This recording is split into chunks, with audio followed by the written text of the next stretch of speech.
शाहरुख खान के लड़के आर्यन खान को एनसीबी ऑफिस में ले जाया जा रहा है।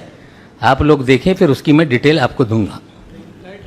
जो हेयरलेस आदमी है उसको लेके जा रहा है, उसको उसकी वीडियो जरा प्ले करिए, आप दिखाइए। फिर यही व्यक्ति एक सेल्फी के साथ फोटो वायरल हुआ, जो आर्यन खान के साथ जिसका फोटो है ये वायरल हो गया। फिर एएनआई ने दिल्ली के एनसीबी के अधिकारियों के हवाले से एक खबर जारी की कि ये एनसीबी का अधिकारी नहीं है, इसका एनसीबी से कोई संबंध नहीं है।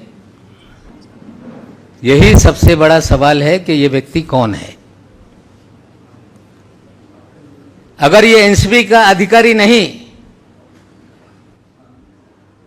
तो इस व्यक्ति को, एक व्यक्ति जिस पे आरोप है कि वो ड्रग इस्तेमाल करता है या उसके पोजीशन में ड्रग मिला तथाकथित, उसे वो घसीटते हुए, लाइट चालू करो, घसीटते हुए एनसीबी कार्यालय में कैसे ले जा रहा था, ये एनसीबी को बताना पड़ेगा कि इसका और एनसीबी का क्या कनेक्शन है। दूसरा एक वीडियो मैं आपको दिखा रहा हूं। जो दूसरा एक आरोपी है अरबाज सेठ मर्चेंट, उसे भी एनआई ने फीड रिलीज की, जिसको एक व्यक्ति पकड़ के एनसीबी कार्यालय में ले जा रहा है। शुरू से लगा, शुरू से। ये आदमी को देखिए जो लाल शर्ट पहना हुआ, फिर बताऊंगा।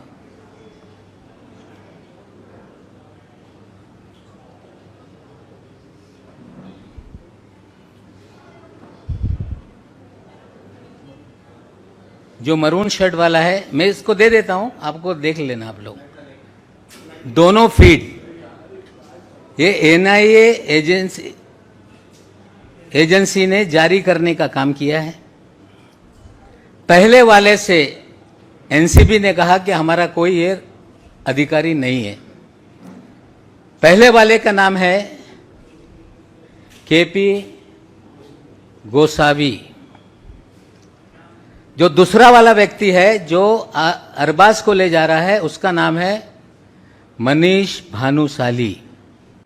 ये भी एनसीबी का अधिकारी नहीं है, ये भारतीय जनता पार्टी का उपाध्यक्ष है।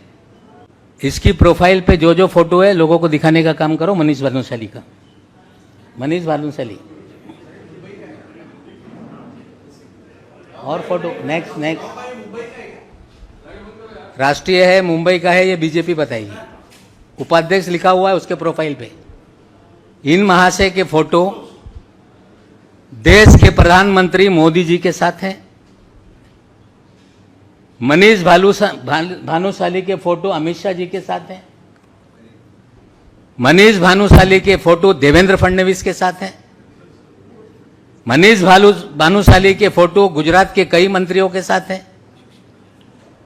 मनीष भानुशाली के फोटो आशीष शेलार के साथ है, नड्डा साहब के साथ है, केंद्रीय मंत्री, रेल राज्य मंत्री के साथ है।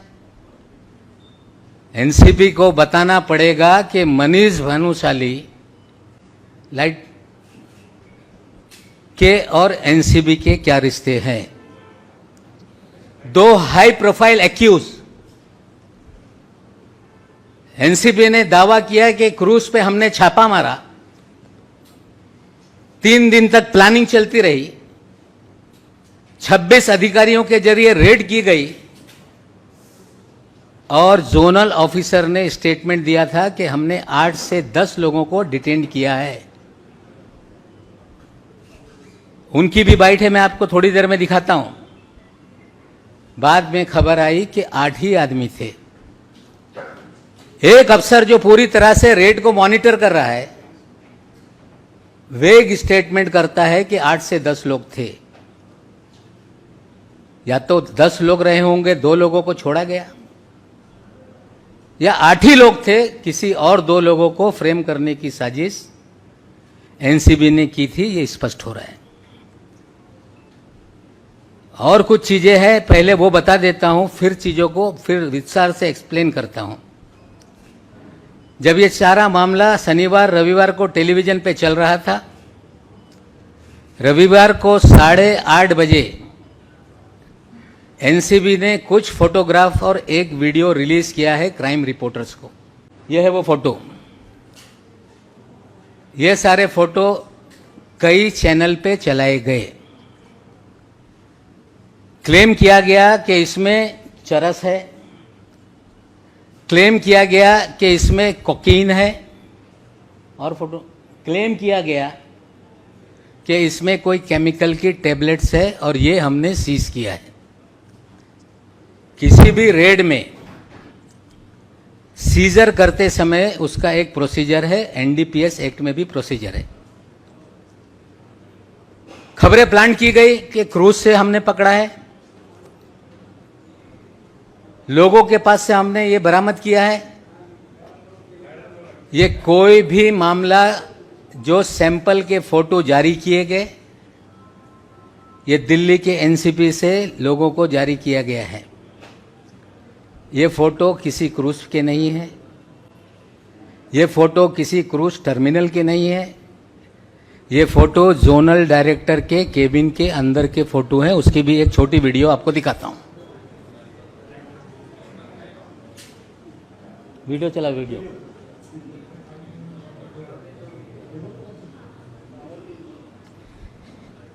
किसी भी सीजर का एक प्रोसीजर है कि जहां पे छापेमारी हो, लाइट चालू करो, छापेमारी हो, वहां पे पंचनामा बनाया जाए, जो भी सीज मटेरियल है उसे सील किया जाए, सील करके स्ट्रांग रूम में रखा जाए, और जरूरत पड़े अगर सैंपलिंग को भेजना है तो ये मैजिस्ट्रेट के सामने परमिशन से खोल के सैंपलिंग की जाए और मैजिस्ट्रेट के सामने सील किया जाए।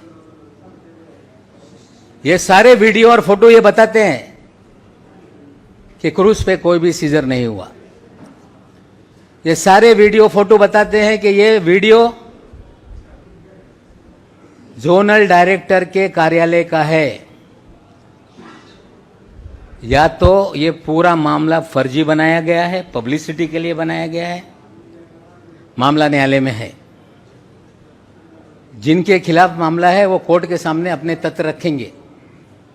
लेकिन पहला सवाल मेरा यह है एनसीबी से कि मिस्टर गोसावी का जोनल डायरेक्टर से क्या रिश्ता है, ये उसको खुलासा करना पड़ेगा। अगर एनसीबी कहती है कि ये एनसीबी का अधिकारी नहीं है, तो किस तरह से 2 हाई प्रोफाइल एक्यूज को ये हैंडल कर रहे थे। मनीष भानुशाली ये एनसीपी का अधिकारी नहीं, फिर ये दूसरे हाई प्रोफाइल जो एक्यूज है उसको कैसे हैंडल कर रहा था। सवाल ये उठ रहा है कि क्या एनसीबी को अधिकार है कि प्राइवेट लोगों को हायर करके या उनकी मदद से रेड की जाए? अगर है तो किस कानून के तहत, इसका भी खुलासा एनसीबी को करना पड़ेगा। हमारा सीधा आरोप है कि पिछले 1 साल से भारतीय जनता पार्टी महाराष्ट्र को, महाराष्ट्र की सरकार को, मुंबई की फिल्म इंडस्ट्री को, बॉलीवुड को बदनाम करने के लिए फर्जीवाड़ा रच रही है। और पूरा 3 तारीख का ड्रामा ये फर्जी है। और श्री मनीष भानुशाली, इनका प्रोफाइल अभी उन्होंने लॉक कर दिया है। कल शाम से गोसावी का प्रोफाइल लॉक है, लेकिन मनीष भानुशाली के हमने 2 दिन में उसकी जो मूवमेंट है हमने निकाली है। 21 तारीख के दिन मनीष भानुशाली ये दिल्ली में था, कुछ मंत्रियों के घर पे। 22 तारीख को मंत्रालय में गांधीनगर में ये रहा। 28 तारीख तक गांधीनगर के मंत्रालय में लगातार इसकी बैठकें होती रही। और ये 21-22 तारीख की तारीख बहुत इम्पोर्टेंट है। भानुशाली 21-22 तारीख की तारीख इसलिए इम्पोर्टेंट है कि मुंद्रा पोर्ट पे गुजरात में 3,000 करोड़ के 27,000 करोड़ मुझे पता नहीं, लेकिन एक बड़ा अफगानिस्तान से ड्रग का कंसाइनमेंट पकड़ा गया। तो मनीष भानुशाली दिल्ली में किससे मिल रहा था? मनीष भानुशाली गुजरात में किन मंत्रियों के साथ बैठा था? 28 तारीख तक मनीष भानुशाली गुजरात के मंत्रालय में क्या कर रहा था? 28 को फिर बंबई आता है, फिर 1 तारीख के दिन फिर गुजरात में मंत्रालय में जाकर राणा नाम के एक मंत्री है उनके साथ बैठक करता है, और 3 तारीख को छापेमारी में लोगों को गिरफ्तार करता है। ये सारे सवाल के जवाब हमें लगता है कि एनसीपी को देना पड़ेगा। पूरा एनसीपी का इस्तेमाल भारतीय जनता पार्टी लोगों को बदनाम करने के लिए, अपने नेताओं और कार्यकर्ताओं को छापेमारी करवाने के लिए, जो लोग उनके खिलाफ है उसका इस्तेमाल किया जा रहा है। हमने सवाल खड़े किए हैं कि मनीष भानुशाली का गुजरात ड्रग का क्या कनेक्शन है, एनसीबी बताए। भारतीय जनता पार्टी बताए कि उनका उपाध्यक्ष राष्ट्रीय उपाध्यक्ष है, जो मोदी जी के एक्सेस है, जिसे अमित शाह जी का एक्सेस है, जेपी नड्डा का एक्सेस है। और मनीष भानुशाली को कौन सी जिम्मेदारी भारतीय जनता पार्टी ने दी है, ये दोनों लोगों को खुलासा करना पड़ेगा कि एनसीपी का भानुशाली का क्या कनेक्शन है, भारतीय जनता पार्टी का भानुशाली का क्या कनेक्शन है, और जो भी पिछले 1 साल में मुंबई शहर में बैठकर एनसीबी कर रही है, सारा फर्जीवाड़ा करके लोगों को बदनाम किया जा रहा है। जितने भी मामले बनाए गए, फिल्म वालों को टारगेट करके पब्लिसिटी लूटी गई। लगातार सारा देश का मीडिया अलग अलग लोगों को पूरी तरह से मीडिया ट्रायल करता रहा। मैं उम्मीद करता हूं कि आज सवाल जो मैंने उठाए हैं ये देश की जनता के सामने जाएंगे, और भारतीय जनता पार्टी का एनसीपी पे क्या प्रभाव है, एनसीबी के लोग प्राइवेट लोगों के जरिए लोगों को गिरफ्तार किस तरह से करा रहे हैं, इसका खुलासा बीजेपी और एनसीपी को करना होगा। और ये शुरुआत है, बहुत सारी चीज़ें एनसीबी को लेके हैं। समय समय पे चीज़ें मैं आपके सामने रखूंगा, और आप पत्रकारों से भी विनती करता हूं, खास करके क्राइम रिपोर्टर से, कि कोई अधिकारी फीड कर दे वो सच है ये मानकर आप खबरें ना चलाएं। कुछ तहकीकात आपको भी करनी है कि ये सच कितना है, झूठ कितना है। ये सारा मामला 3 तारीख का फर्जीवाड़ा है। गुजरात ड्रग कनेक्शन से भी कुछ कनेक्शन है। एनसीपी भारतीय जनता पार्टी के लोगों के साथ मिलकर लोगों को गिरफ्तार कर रही है, और ये जो सारे एविडेंस है मैं आपको व्हाट्सएप के जरिए सारी चीज़ें देता हूँ। और गोसावी ये क्लेम करता है कि ये प्राइवेट डिटेक्टिव है। गोसावी क्लेम करता है कि ये कोलालमपुर में रहता है। अब इतना बड़ा सब इंटरनेशनल कनेक्शन है। हमें लगता है कि दिल्ली के एनसीपी के मुखिया जो सवाल हमने खड़ा किए हैं उसका खुलासा करेंगे। अगर खुलासा नहीं करते हैं तो और सवाल कुछ दिनों में हम उनके सामने रखने का काम करेंगे।